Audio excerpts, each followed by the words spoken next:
Caros amigos, sejam todos bem-vindos. Este é o Olhar Atento e hoje vamos falar a respeito do caso da Juliana Marins e da tragédia que se passou com ela na Indonésia, né? Bom, quem era a Juliana Marins? Bom, Juliana Marins era uma jovem de 26 anos, brasileira, não é? E ela era dançarina de pole dance e também influencer digital, com mais de 200 mil seguidores no Instagram.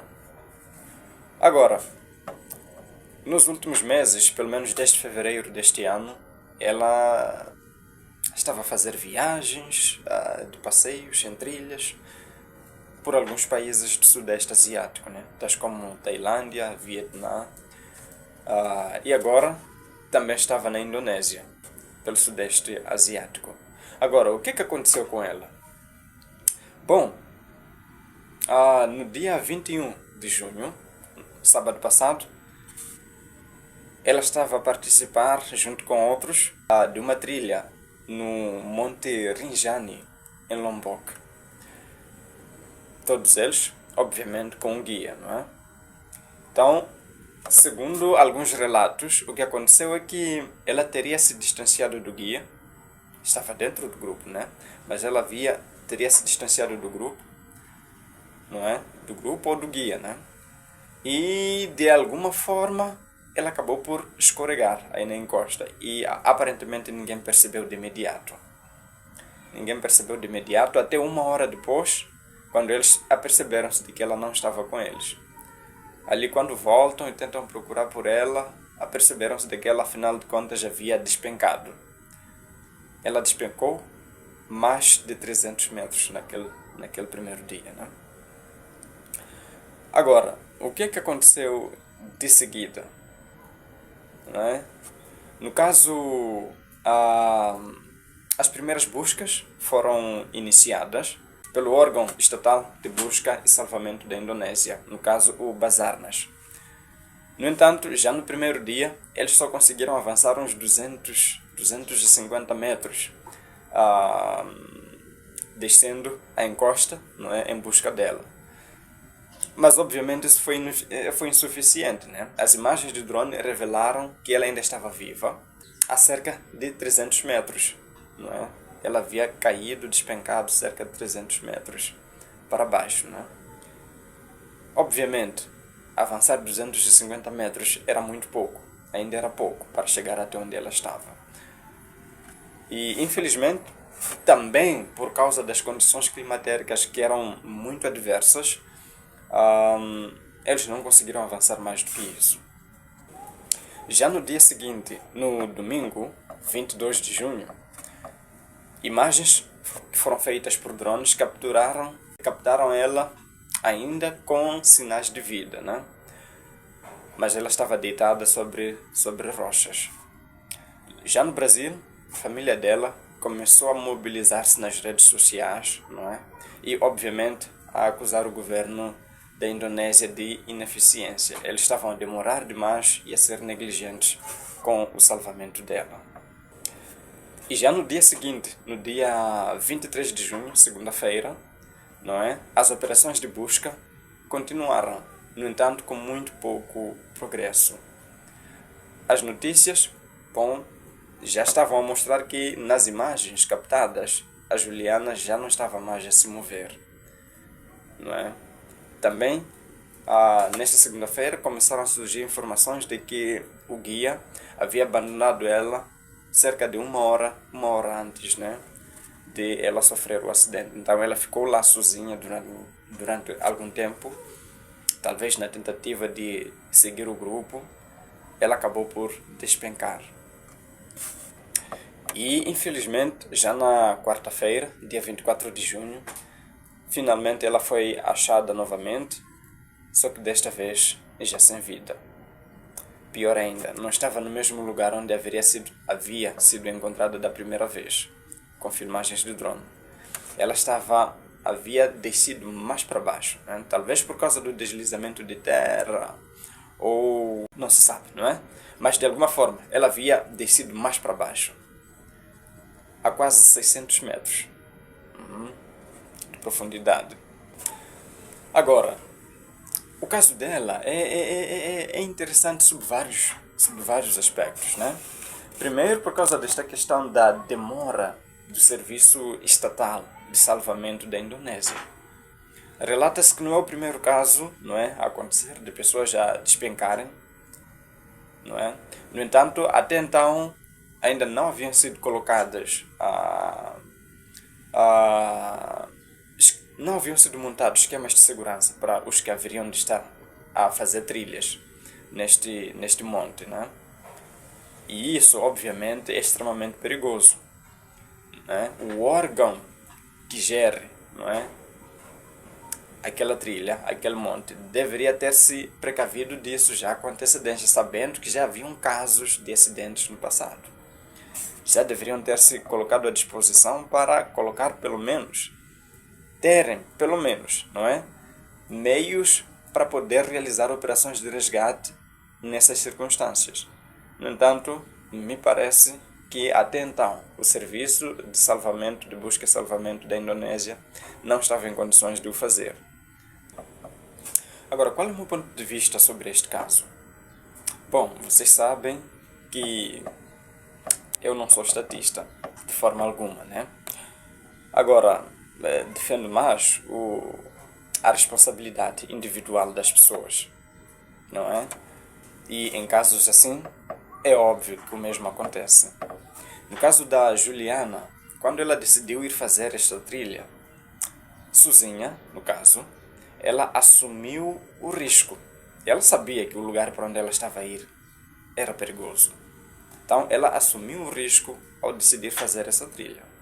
Quanto a isso, ninguém tem dúvidas, né? Quando você decide fazer algo, você pensa nos possíveis riscos daquela atividade que tu vais realizar. E não é diferente do caso dela, não é? Ela assumiu o risco ao decidir ir fazer essa trilha, né? Obviamente junto de outras pessoas que também decidiram fazer o mesmo. Agora, e no caso de acidentes? E agora, qual é o ponto de vista, não é? Bom, primeiro, como anarcocapitalista, não é? Eu acredito que não é responsabilidade, não devia ser responsabilidade do Estado, não é, de prover esses serviços de segurança, não é, ou de salvamento. Não devia ser responsabilidade do Estado fazer isso. Muito pelo contrário, deveriam ser empresas privadas a fazer esse tipo de trabalho. E no caso em específico, a região lá deveria estar a ser gerida por uma empresa privada. Seria esta empresa privada a responsável por fazer a gerência e também a responsável por buscas e salvamento de pessoas que, porventura, fossem a sofrer acidentes na região em que ela estivesse a controlar, a região sob a sua tutela, não é? Porque, obviamente, seria uma propriedade sua. No entanto, já que este não é o caso, a terra não pertence a ninguém, no caso, já que pertence ao Estado, não é? Então, quando o governo diz que ele é responsável, é dona de todo o território indonésio, então ele também assume a responsabilidade pelo que acontece no seu território. Ela deve assumir isto. E no caso da Juliana, era a responsabilidade do Estado resolver o problema dela. Por quê? Porque a propriedade é do Estado indonésio.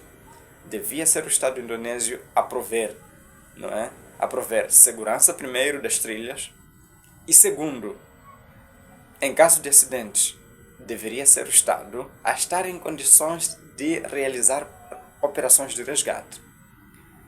Mas obviamente que não é o caso, não é? No caso da Indonésia, o serviço estatal, não é, para salvamento público, o Basarnas, não é? Ela era responsável por fazer esse resgate e não fez como devia. Lembre-se, passaram-se 3 dias. 3 dias sem conseguir realizar esta operação de resgate. Tudo bem que vão dizer que não, porque as condições climatéricas não estavam boas, o lugar... Não... Porra, mas vocês já sabiam disso com antecedência. Deviam ter se preparado para casos assim. O Serviço Nacional de Segurança e de Salvação e de Buscas, não é? Serviço Nacional de Buscas, alguma coisa, não é? O Basarnas, no caso. Deveria ter especialistas, deveria ter, não é?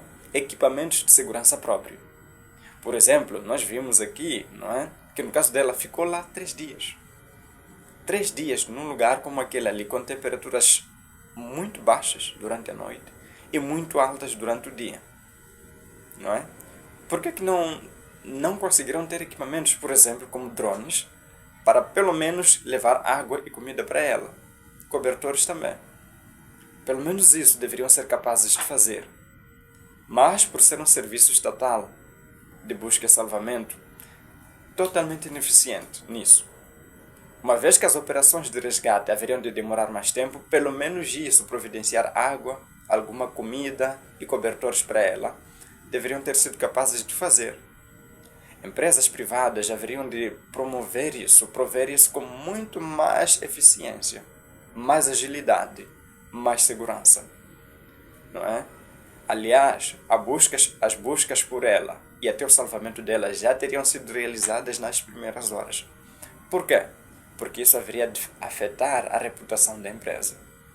Uma vez que a empresa que gera o local fosse ineficiente, não é? Imagina só, 3 dias, só no 4º dia que foram resgatar o corpo dela. Só no 4º dia. O que achas que haveria de acontecer se isso acontecesse a uma empresa privada? É óbvio, ela haveria de perder vários contratos. As pessoas não haveriam de confiar mais na empresa. Assim, ela haveria de perder muito dinheiro. E por isso mesmo, se fosse uma empresa privada, ela haveria de fazer o seu máximo para conseguir resgatar a Juliana ainda com vida.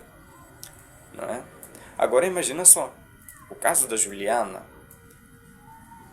é claro que eles participaram, o Serviço de Segurança, de Busca e Salvamento, né? O Basarnas,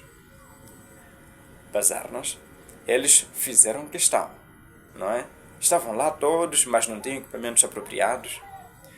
Os seus funcionários, que supostamente haveriam de descer até lá, desciam apenas algumas centenas de metros, 200, 250 metros, e depois retornavam, supostamente porque haviam condições climatéricas desfavoráveis, e já retornavam.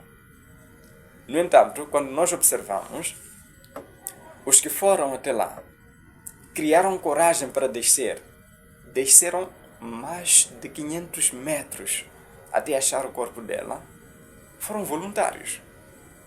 Voluntários é que conseguiram fazer o trabalho que os funcionários públicos estatais não conseguiram fazer. Não tiveram coragem de fazer. Justificavam a sua incapacidade de realizar esta busca e salvamento da Juliana, e justificavam isso com condições climatéricas instáveis. É claro que existiam as condições climáticas instáveis, deslizamentos de terra constantes, mas agora eu pergunto, como é que foi possível um voluntário sair da sua casa, ir até o local, não é? Pagando as suas próprias despesas, ir até o local e ainda conseguir ter coragem de descer até lá, não é? Diz que a pessoa, o homem que conseguiu chegar até ela, não é? Foi um homem, um guia local, não é? Com alguma experiência, já com bastante experiência local. O nome do homem é Agam Rijani. Ele não era membro do Bazar. Não era membro da equipe estatal para este trabalho, né, do Bazar. Não era. Ele, como um voluntário, foi para lá, saiu de casa, foi para lá, custos próprios. Chegado ao local, ele tomou a iniciativa. Ele, junto de outros, também voluntários, é que tiveram a coragem, não é, de descer até lá. Relata-se que foi ele, não é, que conseguiu descer quase 600 metros. Chegado lá, permanecer ao lado da Juliana durante a noite toda, impedindo durante a noite toda que o corpo da Juliana deslizasse ainda mais. E ao amanhecer, foi ele que assumiu a difícil missão de resgatar o corpo dela junto de outros voluntários, não funcionários públicos, voluntários, não membros do Serviço Nacional de Salvamento, de Buscas e Salvamento, o Basarna. Eles já haviam falhado nos primeiros 3 dias. Nos primeiros 2, 3 dias haviam falhado no seu papel, alegando novamente aquilo que já havia dito antes, condições que não estavam adequadas. Os funcionários públicos precisam de condições próprias para poderem realizar buscas de salvamento. Supostamente para não haver mais acidentes. Não querem causar mais prejuízos ainda. Mas agora vem a pergunta. Para que é que vocês são pagos, no final das contas? Para que é que são pagos se não são capazes de, na hora da verdade, fazer o papel, desempenhar o papel que se esperava que eles desempenhassem? Teve de ser um privado, um voluntário. E outros, não é? Que também eram voluntários, a fazer um trabalho difícil. Não é? A fazer o trabalho difícil de enfrentar essas condições extremamente difíceis para descer até o lugar e ir buscar, fazer o resgate do corpo dela. Em todas as postagens dá para ver notadamente que é isto. Agam, este homem, no caso, ele que montou uma equipe para resgatar o corpo da Juliana. Novamente, para demonstrar a total ineficiência das agências estatais. O Estado nunca resolve problema algum. Até em casos em que eles poderiam ser como heróis, se tivessem feito o seu trabalho como deveria, não é? Não foram capazes de fazer. Não foram capazes de fazer, demonstrando assim total ineficiência do Estado. É aquilo que sempre dizemos. O Estado é ineficiente em tudo o que faz. Se você quer resolver problemas, indivíduos, voluntários é que resolvem problemas. Empresas privadas é que resolvem problemas.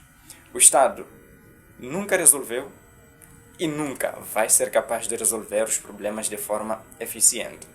Se em algum momento o Estado for capaz de resolver algum problema, pode ter a certeza que vai ter resolvido esse problema com custos altíssimos, não é? E de forma dispendiosa. No entanto, como deu para ver no caso dela, da Juliana, foram voluntários que conseguiram fazer o trabalho que os funcionários públicos não foram capazes de fazer.